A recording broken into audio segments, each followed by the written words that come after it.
2 years ago, my best friend V and I were spending Halloween night in the cozy confines of our shared house.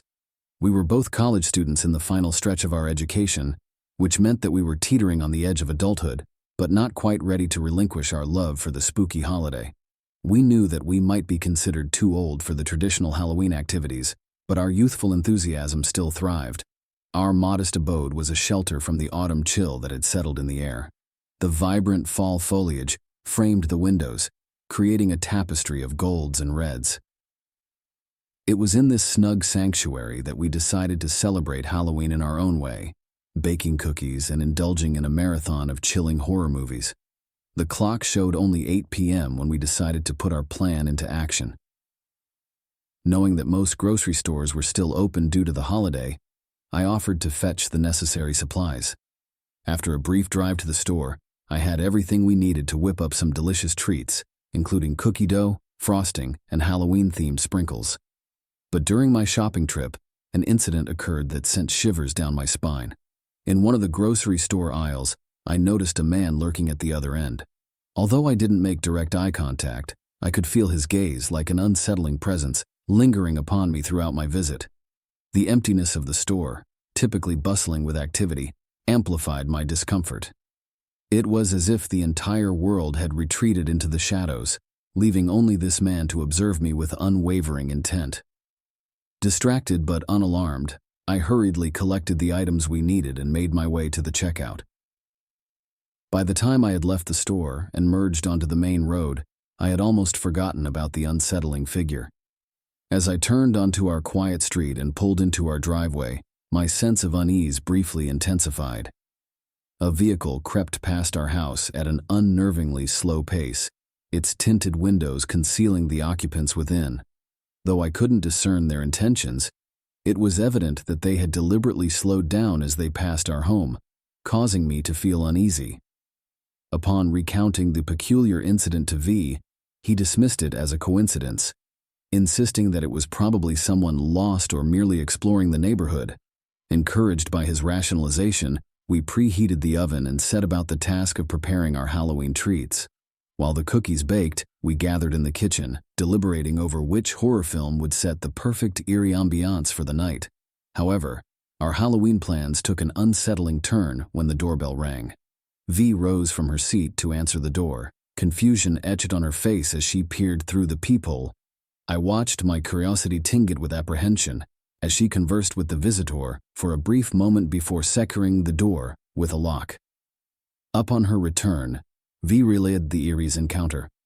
According to V, the visitor had been a man wearing a cheap plastic mask. When questioned about his purpose for being there, the man had maintained a disconcerting silence, offering no explanation for his visit. The description of this peculiar visitor matched the man I had noticed earlier at the grocery store, but my paranoia made me question whether my fears were merely unfounded. Seeking to validate my concerns, I approached the front door and cautiously glanced through the peephole. The visitor had vanished without a trace, but my heart sank as I noticed a car parked across the street, the same vehicle that had passed our house earlier. Its windows remained shrouded in darkness, its engine ominously silent. The hair on my neck stood on end. I alerted V to the presence of the car, and together we stared at it in mounting anxiety. Our unease turned into outright fear when, as if in response to our scrutiny, a muffled thud reverberated from the depths of our house. We froze, listening as the sound was repeated, emanating from the direction of the basement.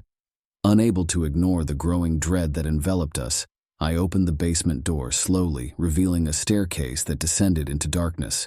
The ominous thuds grew louder, then suddenly ceased, leaving us in tense silence. Shuffling footsteps echoed through the basement, obscured by the veil of shadows. I gently closed the door, my breath held, as V immediately called the police for assistance. Panic settled in as the footsteps moved across the basement floor, coming to a halt at the base of the staircase.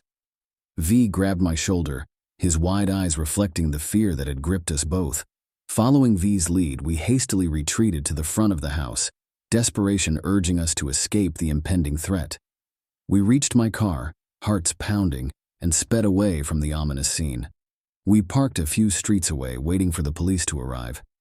When they did, we led them back to our house, but the intruder was nowhere to be found. The basement door lay open, revealing muddy shoe prints leading from a broken window well. The sinister visitor had disappeared into the night, leaving us with a profound sense of violation and dread. As the police investigated the incident, they discovered that the car had also vanished. It was clear that the man had fled as soon as he realized that we had escaped his clutches. To this day, we remain haunted by unanswered questions. We never discovered the motives behind the intruder's actions, but we can only hope that we never have to find out. Our Halloween celebrations came to a sudden end that fateful night, overshadowed by an encounter that continued to fuel our nightmares.